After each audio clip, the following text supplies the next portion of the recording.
the wait is finally over. The 2026 FIFA World Cup has officially kicked off today, June 11th, and I am not okay. I am so excited, I genuinely cannot sit still. But here's the thing, with 48 teams, 104 matches, and 3 host countries, USA, Canada, and Mexico, everyone is asking the same question. Who is actually going to win this thing? Not just get far, not just make the quarters, win. Lift that golden trophy on July 19th at MetLife Stadium in New York. Today I'm breaking down the top 3 teams that I genuinely believe have what it takes. And trust me, each one of these stories is incredible. So stay with me, because this video, it's going to hit different. Let's go. Why this World Cup is different. Before we get into the teams, I need you to understand just how massive this tournament is. This is not your regular World Cup. For the first time ever, 48 teams are competing.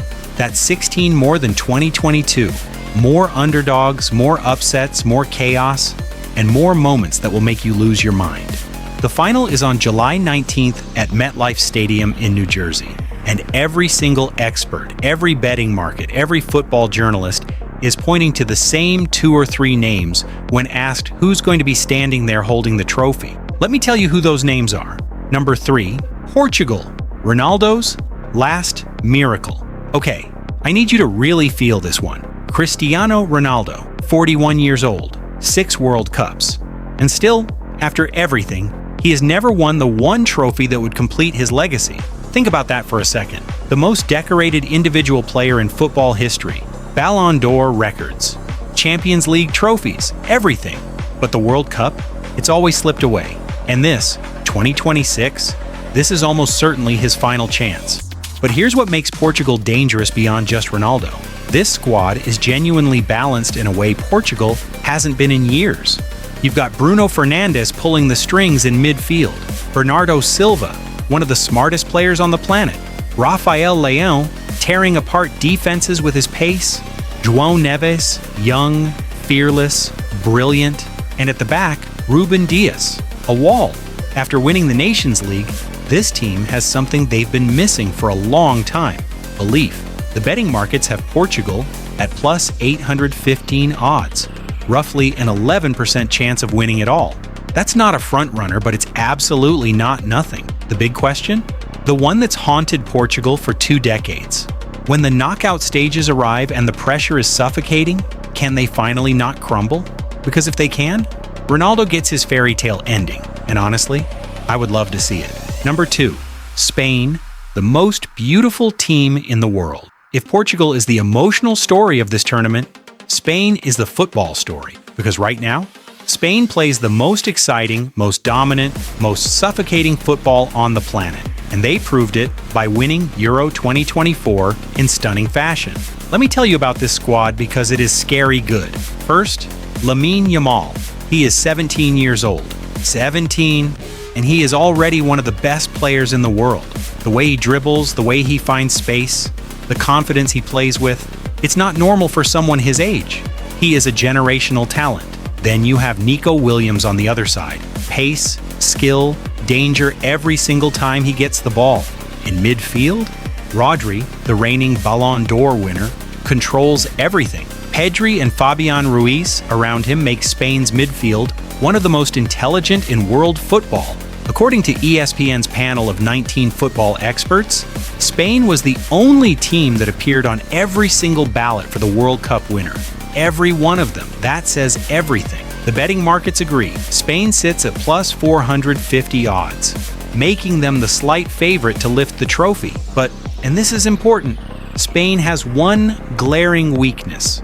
They don't have a world-class striker. In knockout football, when defenses tighten up and chances become rare, you need that one person who can take a single opportunity and put it in the back of the net. Spain's attack is brilliant, but who is going to be that ice-cold finisher when it matters most? That question mark is the only thing keeping me from putting them at number 1. If they solve it, nobody is beating Spain. Number 1, France, the unstoppable machine. And here we are, number 1, France. And look, I know some of you might be rolling your eyes. Lali, you always pick France. But hear me out, because the numbers and the experts, back this up completely. France is the favorite for one reason, and one reason only. Their squad has no weaknesses. Let me walk you through it. In goal, Mike Mignon, one of the best keepers in Europe, plays for Bayern Munich. Calm, commanding, brilliant. In defense, William Saliba from Arsenal, Dayot Upamecano, Jules Koundé. Fast, physical, organized. This backline gives nothing away cheaply. In midfield, Eduardo Camavinga and Aurelien Tchouameni from Real Madrid. These two win the ball back faster than almost anyone in world football. And then up front, Kylian Mbappe, 27 years old, in the absolute prime of his career. The man scored a hat trick in the 2022 World Cup final, and France still somehow lost. Imagine what happens when the team around him actually performs. According to Sky Sports analysts, if France get the balance right, it's theirs to lose. CBS Sports has them at plus 500, right behind Spain. And prediction markets on Polymarket and Kalshi show France and Spain virtually tied as joint favorites. The depth is insane too. Dembélé, Olise, Camavinga, these are players who would start for almost any other nation in this tournament. For France, they come off the bench. But here's France's one real problem, and it's a mental one. France can be their own worst enemy. There's always something. Internal tension, pressure, underperforming in early games. In 2010, players went on a training strike. In 2022, they played some average group stage football before turning it on in the knockouts. The talent is undeniable. The question is always, will France show up as a team or as a collection of superstars? If they show up as a team, no one is stopping them. I'm convinced.